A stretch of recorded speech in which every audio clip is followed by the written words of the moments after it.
Alors ce n'est pas la République qui a inventé l'école. Celle-ci existait déjà depuis la fondation de la France, grâce à l'Église, et fut démocratisée sous l'impulsion de Charlemagne.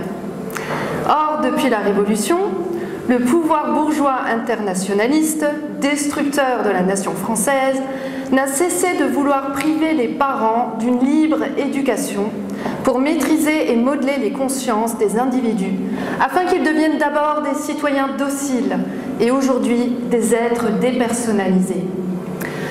En effet, le projet révolutionnaire mondialiste se concrétise avec l'agenda 2030, arrivant à sa finalité despotique, c'est-à-dire l'anarchie et l'aliénation totale de l'homme via l'institution scolaire.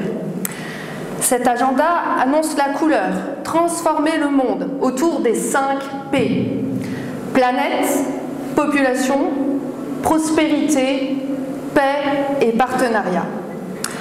Le problème, c'est que ce plan d'action pour l'humanité, décrété à l'ONU, doit être intégré dans la politique nationale via les écoles françaises.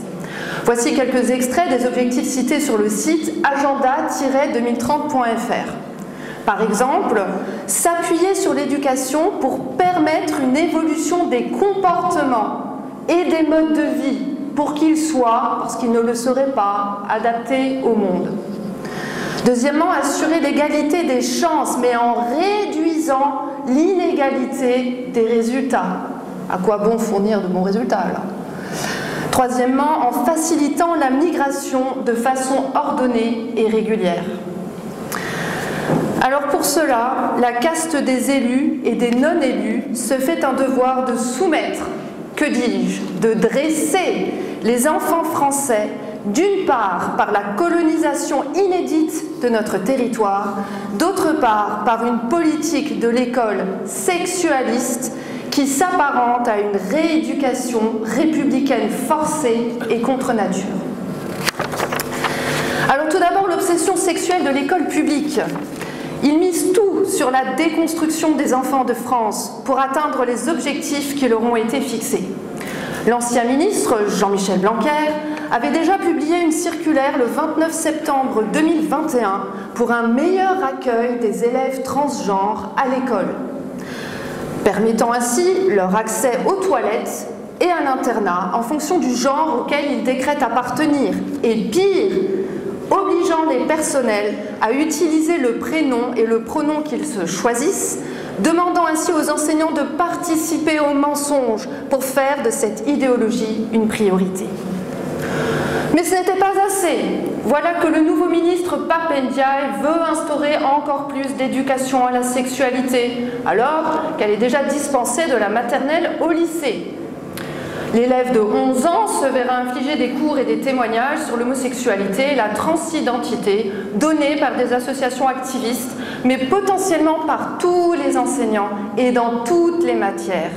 Parce que l'Éducation nationale précise sur son site internet qu'elle doit se développer à travers tous les enseignements, notamment les SVT, l'enseignement moral et civique, l'histoire-géographie, le français et encore dans le cadre de la vie scolaire, donc du LGBT partout, à toutes les heures de la journée.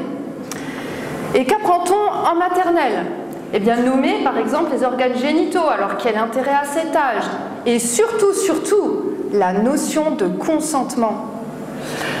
Depuis quand un enfant de 4 ans pourrait-il donner son consentement à des avances? Tout cela en faveur d'une liberté perverse que certains, la bave aux lèvres, comptent bien octroyer aux petits bambins, le but étant bien sûr de nous faire accepter l'inacceptable, c'est-à-dire qu'il y ait des relations consenties entre un enfant et un adulte. Alors voyons maintenant que l'éducation nationale est également obsédée par la question raciale.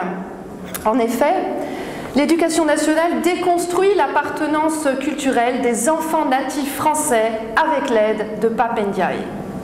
Né d'un père sénégalais qui l'abandonna en bas âge, il fut élevé par sa mère française et professeur de collège, bénéficiant des meilleures écoles, alors de Henri IV jusqu'à l'ENS et jusqu'aux universités d'Amérique où, grande découverte, il découvre la question raciale et bénéficie de la discrimination positive, désormais omniprésente dans son combat politique.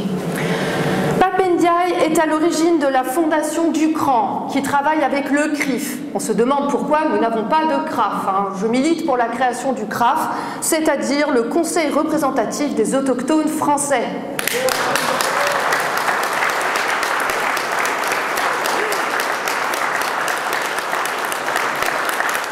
Ndiaye, qui a très bien réussi dans un milieu blanc, n'a noué étrangement aucune relation avec l'Afrique, ne recherchant aucunement la culture de l'identité paternelle dont il a été amputé.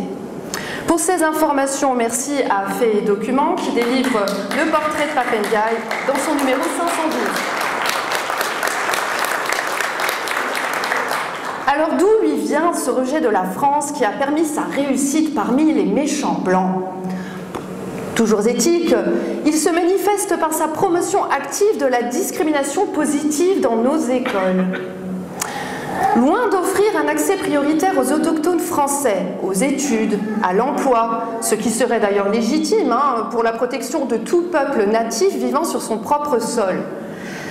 Cette discrimination s'opère au profit des personnes étrangères ou d'origines étrangères. En effet, le traitement de faveur accordé se fonde ici sur un critère nommé diversité, autrement dit, sur un critère racial. Or, dès lors qu'un traitement différencié s'applique en fonction de la race, c'est bien là du racisme, et en l'occurrence du racisme anti-blanc et anti-français. Cette obsession pour la question raciale à l'école opère une conscientisation de l'appartenance politique, de l'appartenance ethnique, des élèves. Les premières ethnies étrangères portées au nu, vous savez, ces fameuses chances pour la France, et l'ethnie autochtone réprouvée et coupable.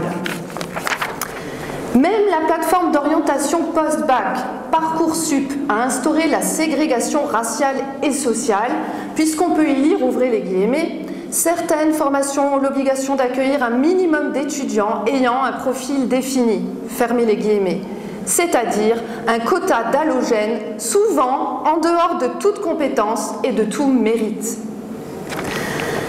Les bacheliers qui seraient en droit d'accéder à des filières d'excellence se font refouler au profit d'élèves ayant des résultats moins bons, mais qui, en raison de leurs origines sociales ou géographiques, par exemple les lycées ZEP, seraient prioritaires. Bref, l'ascenseur social pour tous, c'est fini.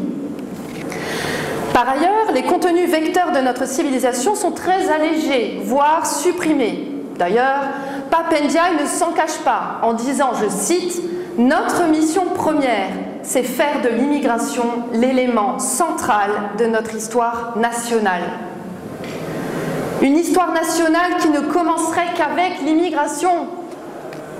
Ah, la noblesse et la gaillardise de Clovis et de ses guerriers l'insupportent.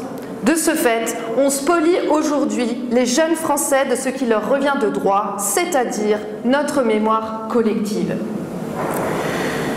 Alors, quel est l'élève français idéal?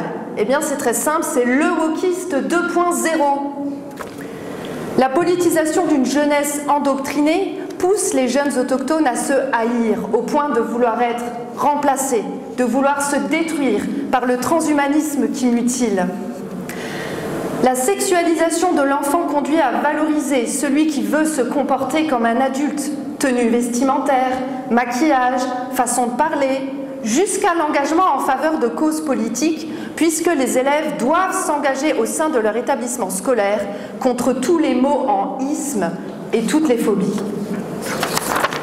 De là émergent des revendications religieuses dérivées de l'islam, avec le refus du récit national, mais aussi l'explosion du port des camis et des abayas.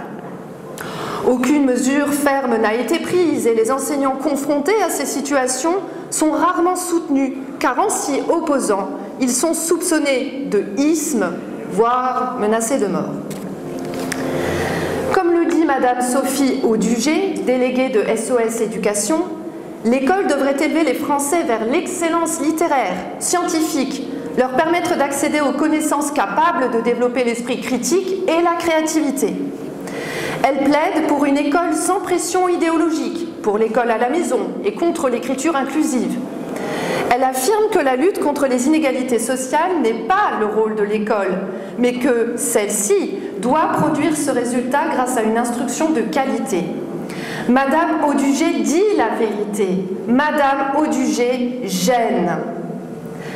Elle a d'ailleurs témoigné de la persécution menée par l'État à leur encontre parce qu'ils s'opposent au totalitarisme politique en milieu scolaire, au point qu'une amende de 1,6 million d'euros leur a été infligée.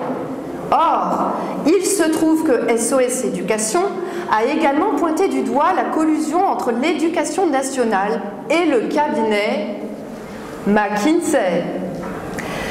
D'après un rapport du Sénat, ce cabinet serait à l'origine des réformes de l'école publique et du métier d'enseignant. Alors, assez de l'ONU, des cabinets américains, de l'Union européenne, nous voulons que la France revienne aux Français. On comprend maintenant que toute personne qui dénonce la mainmise étrangère sur la France s'oppose à l'idéologie totalitaire de l'État est persécutée par celui-ci. Toute voix discordante, même pacifique, même parfaitement respectueuse de la loi, se verra condamnée pour avoir dit la vérité. Alors, avons-nous des motifs d'espérer? Il faut savoir qu'en classe, jamais le silence n'est aussi dense que lorsque des questions sont posées sur la religion. Soit que des éléments du cours s'y rapportent, surtout en Alsace-Moselle, soit que les élèves ont des interrogations personnelles dans nos écoles publiques. Madame, c'est quoi un tabernacle? Madame, il a insulté Jésus. C'est quoi Noël? C'est quoi Pâques? Est-ce qu'il y a encore des gens qui font le carême? Eh bien, ces questions sont habituelles, récurrentes. La demande est immense. Il y a en réalité une soif de spiritualité et de connaître le christianisme à l'école qui est énorme et que l'éducation nationale ne veut pas satisfaire, sauf quelques professeurs consciencieux. Alors nous sommes tous concernés par la rééducation nationale. Ces enfants dont on vole l'innocence et l'identité, qu'on formate comme des robots pour répéter la doctrine républicaine, c'est une machine de guerre qui nous impacte tous. Par la disparition de l'enseignement de notre histoire, de notre culture, de nos valeurs, de la légitime prééminence des Français et du français sur le territoire, de la valeur du sang français, de la destruction voulue de l'ordre naturel en tant qu'idéologie inhumaine, digne des pires communismes. Il n'empêche, soyons sereins, car ce royaume divisé contre lui-même finira par s'effondrer. Ils peuvent bien mentir et secouer le bocal du cosmopolitisme en attente de notre dissolution. Elle n'adviendra pas, aussi sûr que l'huile ne se fondra jamais dans le vinaigre. Si à vue humaine, tout paraît perdu, n'oublions pas que le Sauveur ne vient que lorsque tout est perdu, mais qu'il désire notre concours. C'est pourquoi nous devons résister de toutes nos forces. D'abord, en permettant aux enfants de rester des enfants. Ils ont le droit de garder leur innocence, leur insouciance pour apprendre, rêver et grandir sereinement. N'oublions pas que la Sainte Vierge Marie est souvent apparue à de petits enfants parce qu'ils avaient le cœur pur. Ensuite, puisque l'enseignement public est dévoyé, il faut que nous en soyons les dispensateurs. Il nous faut tous être des professeurs pour enseigner notre histoire et notre culture qui se fondent sur le christianisme.